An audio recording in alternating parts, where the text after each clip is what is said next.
back again for another deep dive, and this time it's a big one. It's one of those that you hear about, and it always kind of sends shivers down your spine. We're talking about the Phoenix Lights. Yeah, the Phoenix Lights, right. March 13th, 1997. I mean, think about all those people, Yeah. right? All those people across Arizona and Nevada, and they're looking up and they're seeing all this crazy stuff.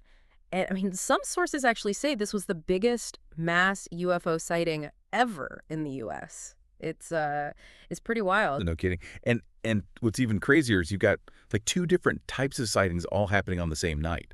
Yeah. So first you have this huge V-shaped thing just kind of like floating silently through the air. I mean, can you imagine? This thing was supposedly like the size of several football fields, just like chilling up there. Sweet, like what in the world? And then later on, over Phoenix itself, you get these other lights, more like what you'd think of with UFOs, Yeah. Just kind of hanging there or slowly moving down. Yeah. So it's like two totally different light shows back to back.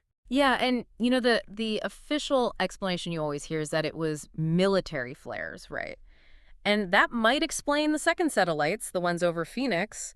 But when you start looking closer at that first thing, the V-shaped one, well, let's just say things get a little interesting. Yeah, interesting is one word for it.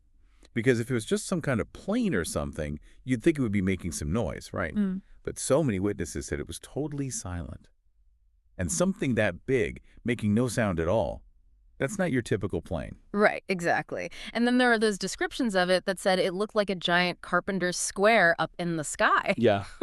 With like actual lights embedded in it, And we're talking about a ton of people seeing this thing from all different angles. So you got to wonder, how could so many people all be mistaken in the same way? And not just mistaken, but mistaken about something so specific, Yeah. Like they all saw the same weird thing, which makes it even harder to just brush off. Totally. Especially since, huge aircraft like the military kind that would be big enough to even look like that, they're not exactly known for being quiet. So all those people saying it was totally silent, that's a really tough one to explain. Okay, so then let's talk about that second part of the whole thing, those lights over Phoenix. So the official story, and you can find this if you look it up, is that they were flares dropped during a military training exercise, Operation Snowbird. Sounds plausible at first. Yeah, it does. But then you talk to people who were actually there, who saw it with their own eyes, and a lot of them say those lights were up there way longer than any normal flare would burn. And the way some of them just like disappeared, like behind the Sierra Estrella Mountains, well, that's led to some pretty interesting theories that go way beyond just a simple flare drop. Oh, and it gets even weirder because some of the information we're looking at here comes from this source called About the Phoenix Incident. And they bring up this really strange case about these 4 guys who disappeared in Estrella Mountain National Park the day after the lights, like the very next day. Whoa. Wait, so the day after all these UFO sightings, 4 people just vanish? Yep, Glenn Launer, Mitch Adams, Ryan Stone, and Jacob Reynolds. And it's still the longest unsolved missing persons case in Arizona history, which is crazy to think about. That's a little creepy, even for me. No kidding. And about the Phoenix incident, they actually suggest that there might be a link between these missing guys and the lights. They even mentioned classified military documents and video evidence that some people think points to, get this, an alien attack. An alien attack. Whoa, hold on a second. Let's back up a bit. Yeah, I know, right? It sounds pretty wild. And to be fair, the source itself says it's inspired by true events. So it's not like it's claiming to be straight up fact. But the timing of it all and the location, it definitely makes you think, doesn't it? It's like, what if there's something more going on here than just some lights in the sky? Okay, yeah, I'll admit that's pretty freaky. And then on top of all that, you've got people like Fife Symington, the governor of Arizona at the time, and even Kurt Russell, like the actor. Both of them saw something strange that night. Governor Symington even said later that he saw a craft, something that looked, quote, otherworldly. Yeah, I mean, that's quite a statement, especially coming from a guy who used to be a pilot himself. And Kurt Russell, he's a pilot too, and he actually reported seeing the lights to air traffic control while he was flying into Phoenix. So these are people who know what they're looking at, not just some folks mistaking a weather balloon for a spaceship. And they were both totally baffled by what they saw.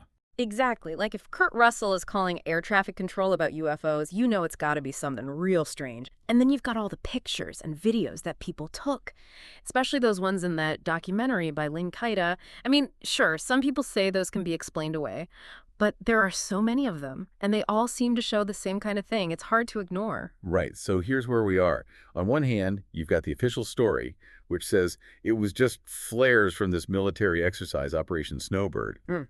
And they've got some evidence to back that up, like how bright the lights were and the fact that there were A-10s in the area that night. But then you've got all these eyewitnesses saying they saw a silent V-shaped thing and that the lights lasted way longer than any flare would. And then, to top it all off, you've got the mystery of those 4 missing guys, the Lauder case. It's just wild that something that's supposed to be so simple, like, oh, it's just flares, could end up being such a huge mystery. It's almost funny in a kind of dark way. Like the universe is messing with us, you know? Showing us all this crazy stuff and then being like, nope, nothing to see here, move along. It makes you wonder how many times we're told something simple, but the real story is way more complicated.